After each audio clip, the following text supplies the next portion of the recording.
cover up what they've done. On October 28th, after reading news reports of Mr. Perry's death, defendant Sonia wrote a text message to defendant Fleming saying, quote, "Delete all our messages." Likewise, after Mr. Perry's death, defendant Placentia falsified medical records and notes to try to make it look like what he was doing was legitimate. It was not. We have filed numerous federal charges against the 5 defendants. These charges include conspiracy to distribute ketamine, distribution of ketamine resulting in death, maintaining drug-involved premises for that drug-selling emporium the defendant Sonia had, altering and falsifying records related to a federal investigation for those false medical notes and records that defendant Placentia made, and multiple other drug trafficking counts. Of course, the defendants are presumed innocent until proven guilty. The penalties these defendants face are very significant. With regard to defendant Placentia, the statutory maximum sentence he faces is 120 years in federal prison. With regard to defendant Sonia, the statutory maximum she faces is life imprisonment. By filing these extensive and serious charges, we are sending a clear message. If you are in the business of selling dangerous drugs, we will hold you accountable for the deaths that you cause. This is nothing new for us. Since 2022, my office has filed over 60 cases against drug dealers who caused the death of another person. These cases are known as death resulting cases. They are labor-intensive cases, and we work with our law enforcement partners, including ones represented here today, to bring those cases. Our office is a national leader in bringing those cases. They're very important because every victim's life counts. If you are in the drug selling business and you're selling dangerous drugs, you are playing roulette with other people's lives, just like the 5 defendants here did to Mr. Perry. Defendants nowadays are on full notice that the products they sell could result in the death of another person. Therefore, if you're in the drug business, and despite these risks you continue in the drug business, you are pushed by greed to gamble with other people's lives, be advised, we will hold you accountable. I want to thank our partners in this case, the Los Angeles Police Department, the Drug Enforcement Administration, and the U.S. Postal Inspection Service. These investigators did a phenomenal job digging into the case, looking at every angle to develop a case, a strong case, against not only those who killed Mr. Perry, but also Mr. McLaury. I want to note that these cases are important and we'll continue to collaborate with our law enforcement partners to bring them, to ensure that justice is brought to every victim. And finally, let me thank the prosecutors responsible for the investigation and the prosecution of this case. Those are Assistant United States Attorneys Ian Ianello and Xiaohan Tsai. And now I'd like to introduce Chief of Los Angeles Police Department, Dominic Choi.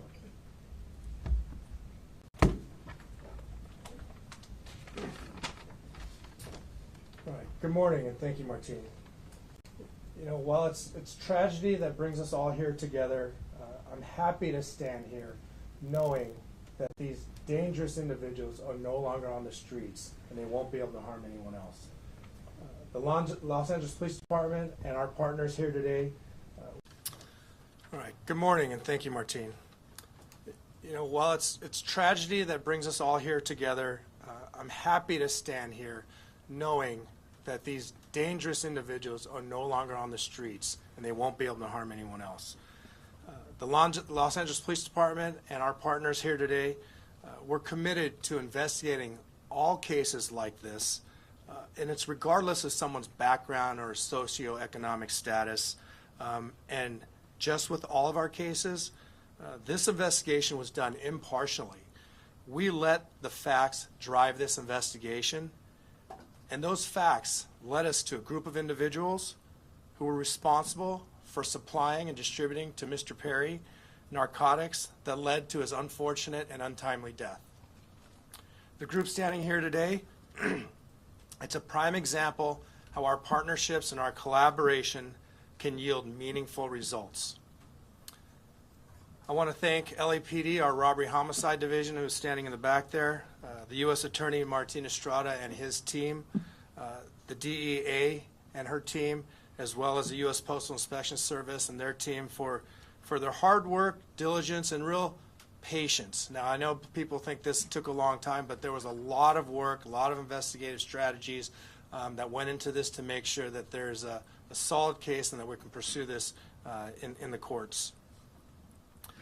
Our relationship with our federal partners, it helps us ensure that these criminals will have meaningful sentences and be an example for anyone that is willing to risk or jeopardize distributing and supplying unlawful or narcotics to anyone. And I just really want people to know that that is the message. You cannot get away with this regardless of your background or socioeconomic status. Breaking the law is breaking the law, and you are dangerous and you are jeopardizing lives. So thank you all of my partners for being involved in this and bringing us to where we are at today. And at this time, I'd like to introduce DEA Administrator Ann Milgram.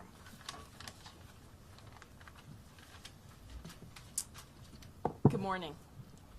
Today we announce charges brought against 5 individuals who together are responsible for the death of Matthew Perry. Each of the defendants played a key role in his death. They falsely prescribed, sold, or injected the ketamine that caused Matthew Perry's tragic death. In the United States, most forms of ketamine are only approved by the Food and Drug Administration for anesthesia. A nasal spray version is approved for treatment of depression, but only in a certified medical setting. Here, Matthew Perry sought treatment for depression and anxiety and went to a local clinic where he became addicted to intravenous ketamine. When clinic doctors refused to increase his dosage, he turned to unscrupulous doctors who saw Perry as a way to make quick money. Dr. Plasencia and Dr. Chavez violated the oath they took to care for their patients. Instead of do no harm, they did harm so that they could make more money.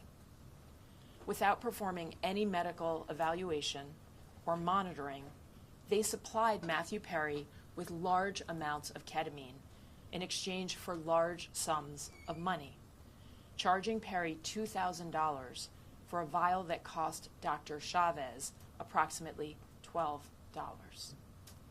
As Matthew Perry's ketamine addiction grew, he wanted more, and he wanted it faster and cheaper.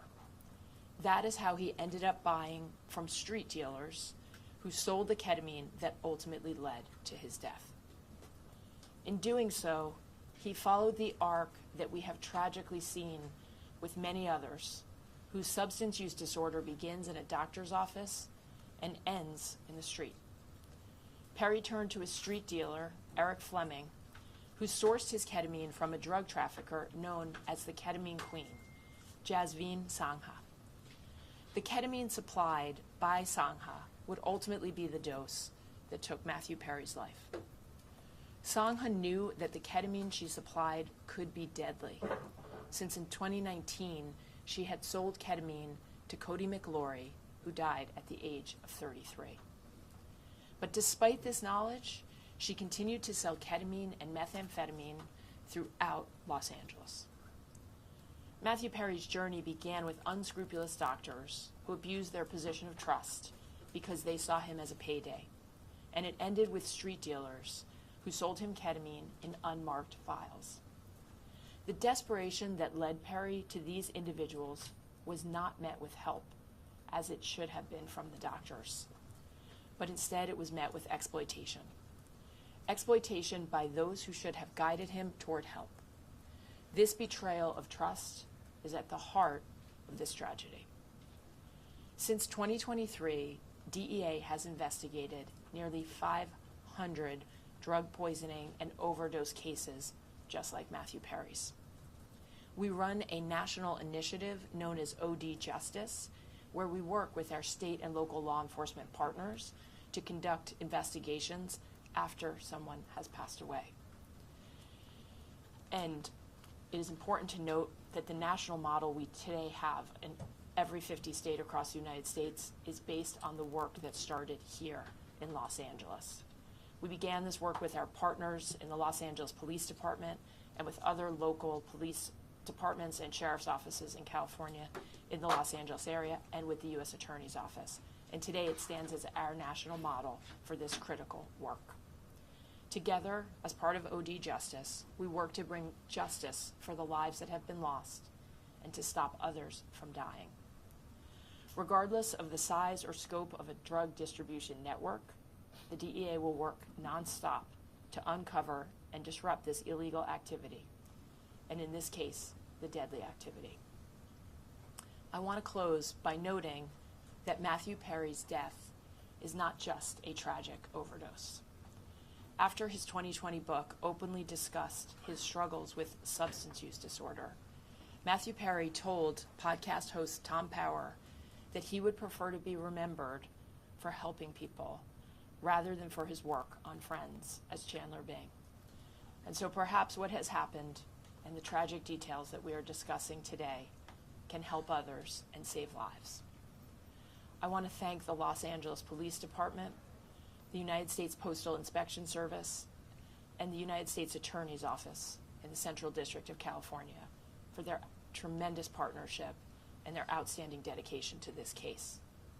I also have the privilege of serving every single day with the men and women of the DEA, and today I want to particularly recognize the outstanding work of our Los Angeles Field Division, as well as our diversion investigators who tirelessly worked on this case to bring justice to the victims and the families. Thank you. It's now my privilege to introduce Postal Inspector Shields.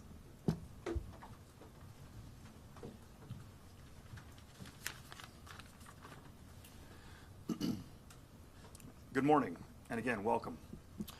I'd like to thank U.S. Attorney Martin Estrada for his tireless dedication to protecting the residents of the Central District of California and his partnership with the Postal Inspection Service.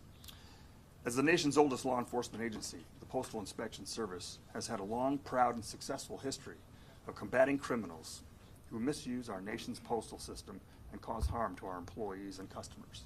This is our mission. In this case, our agency, in partnership with the Los Angeles Police Department, the Los Angeles Drug Enforcement Administration, and the U.S. Attorney's Office, worked to seize, search, and analyze evidence that has culminated in arrests and a dismantling of the group that is responsible for providing the ketamine and the reported contributed to the death of Matthew Perry.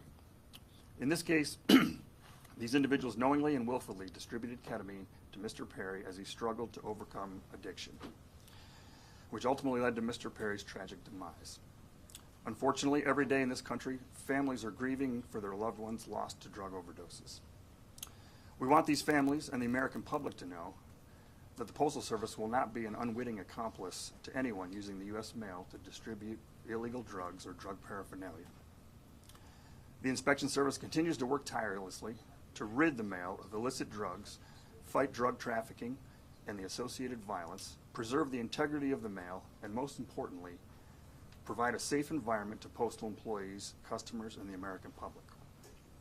The Postal Inspection Service is turning the tide against drug dealers. Detecting and stopping their shipments is only the beginning.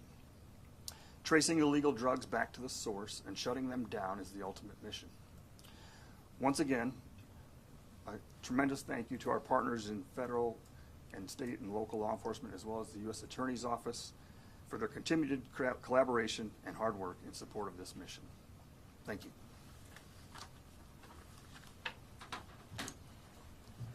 I'll now do brief remarks in Spanish, and then we'll do questions and answers. Where are the Spanish language reporters? Hold up your hands. Okay, great. Hoy anunciamos cargos criminales federales en conexión con la muerte del actor Matthew Perry. Nuestra investigación ha revelado una gran red criminal responsable por el tráfico de ketamina en grandes cantidades. Esta red incluía a un asistente personal para el señor Perry, 2 médicos y una narcotraficante conocida como la reina de la ketamina. Hemos archivado cargos federales contra 5 acusados. Estos acusados vendieron ketamina al actor Matthew Perry y vendieron ketamina en grandes cantidades, 70 viales de ketamina. Estos acusados sabían que lo que hacían era muy peligroso. Hablaban en palabras codificadas. Estos acusados sabían que lo que estaban haciendo causaba un riesgo al señor Perry. Por supuesto, 2 de ellos eran doctores, médicos. Pero, sin embargo, estos acusados siguieron vendiendo ketamina al señor Perry. A estos acusados les importaba más el efectivo que la vida humana. Desde 2022, mi oficina ha archivado más que 60 casos contra narcotraficantes responsables por la muerte de otra persona. Estos casos son muy importantes porque la vida de cada víctima es importante. Con todos esos casos, como en este caso, mandamos un mensaje muy claro.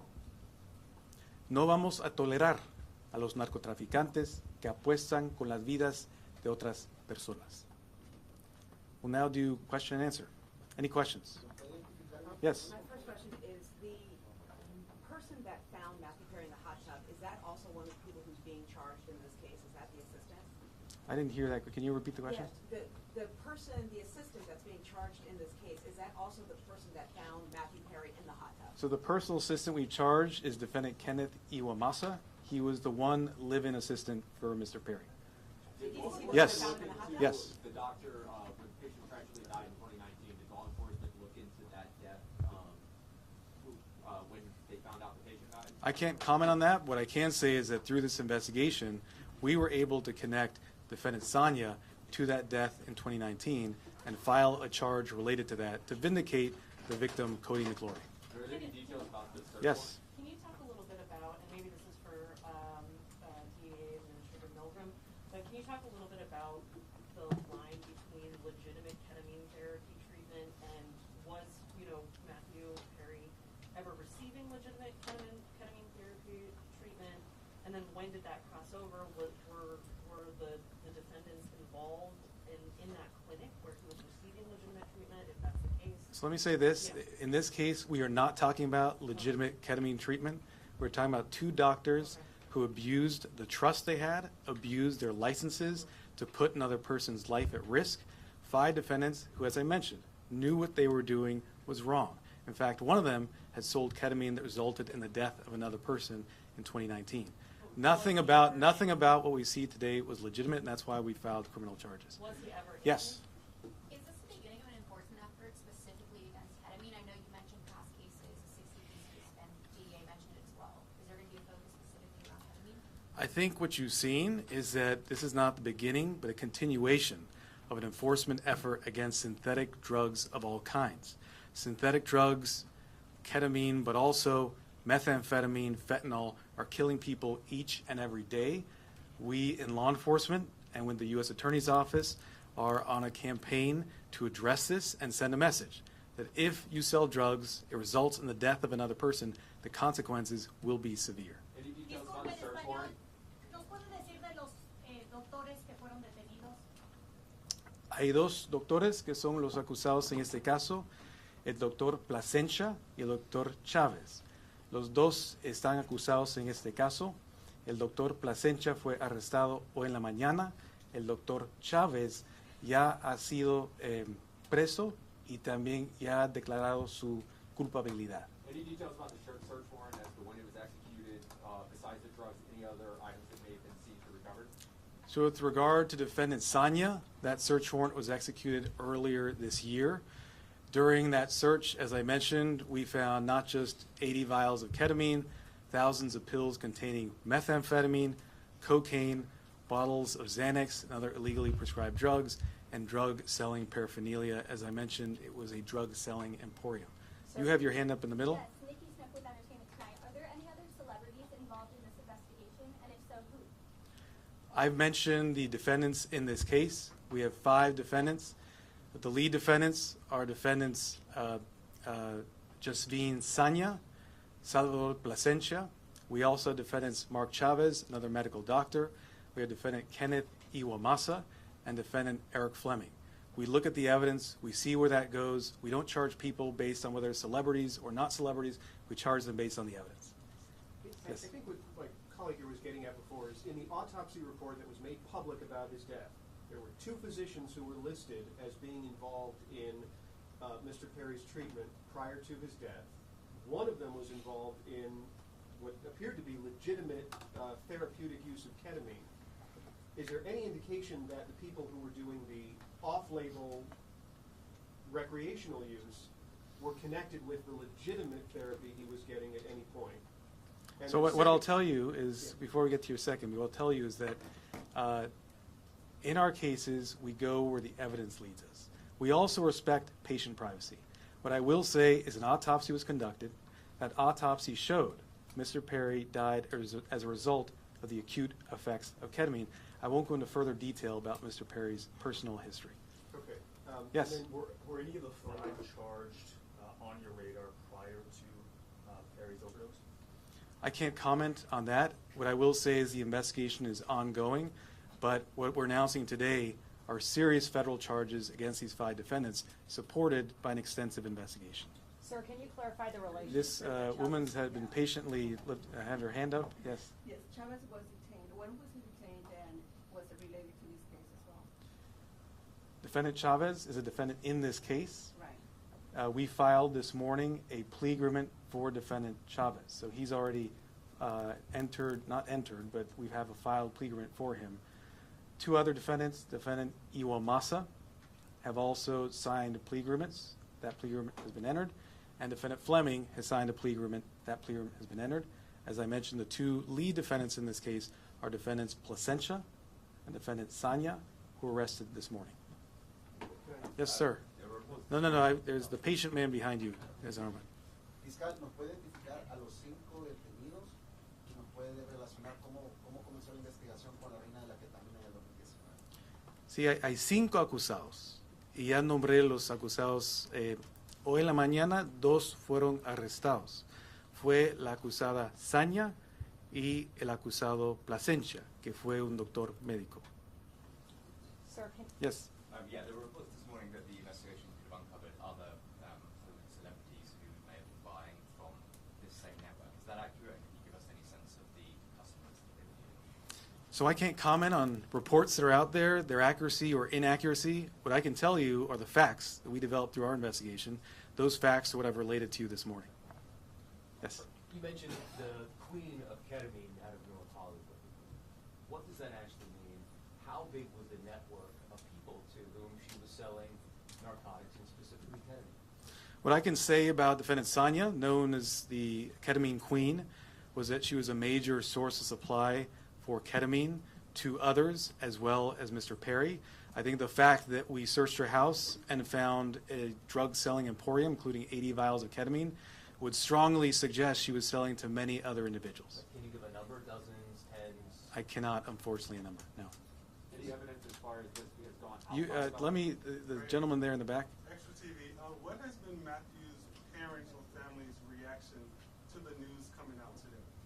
So I won't comment on specific statements made by victims' families. We value confidentiality. What I will say is that the work of our office is victim-driven. We work with victims, including their families, each and every day, not just on this case, but on all our cases, including the over 60 death-resulting cases I mentioned earlier. We have been in communication, and I will leave it at that. Yes? Hello, sir. Were all the defendants American citizens, and where were they sourcing their drugs? What I can say is that all the defendants, actually I can't comment on citizenship at this time. I can't comment on the sourcing either. I've given you the facts in terms of the drug selling. Yes, sir. With regard to the death of Mr. McClure, the other victim, you see that his death is also a ketamine overdose. Is that investigation into his death late the investigation with Perry, or was it only after the death of Perry that you realized the link with Mr. McClure's death? Sure. It was through the investigation in this case, as the investigators did a thorough job, followed every lead, pulled every string to see what had occurred. They learned about the extent of defendant Sonia's criminal conduct and learned about the sale in 2019. And because of that investigation, we have filed a charge related to the death of victim McLaurie. And that's important because we want to vindicate all victims who suffered these types of tragedies. Quick follow-up. I'll do 2 more questions. Quick follow-up. Do you have any reason to believe that the so-called Queen of Ketamine is linked to any more deaths? Are there any more investigations? Is it any more possible that she could be linked to that? I think, as I've mentioned, we've linked her to sales of ketamine, which resulted in at least 2 deaths. We searched her home. We found a drug-selling emporium. I can't comment. I can't speculate on things such as what you're suggesting. I will say, in this case, she is facing very significant federal charges, including a charge that carries a 10-year mandatory minimum sentence. Yes, sir. Were these 5 continuing to sell ketamine or other drugs after Perry's death? I can't comment on that in terms of where they were selling. No, like but in terms of afterwards, were they what I still- can say is that we searched the home of one of the defendants following Mr. Perry's death. She had 80 vials of ketamine, thousands of pills of methamphetamine, cocaine, bottles of Xanax. Thank you very much. Appreciate it. Can you just clarify the relation, really? Did the doctors work with the street dealers specifically, or was that a separate sale of ketamine, or were they connected to the... So last question, because you've been so patient. We charge a conspiracy here. The conspiracy is against all 5 defendants for selling ketamine to Mr. Perry. Thank you so much. All right, thank you, ladies and gentlemen. The press release is out. It's online. We've emailed it. It's on social media. So.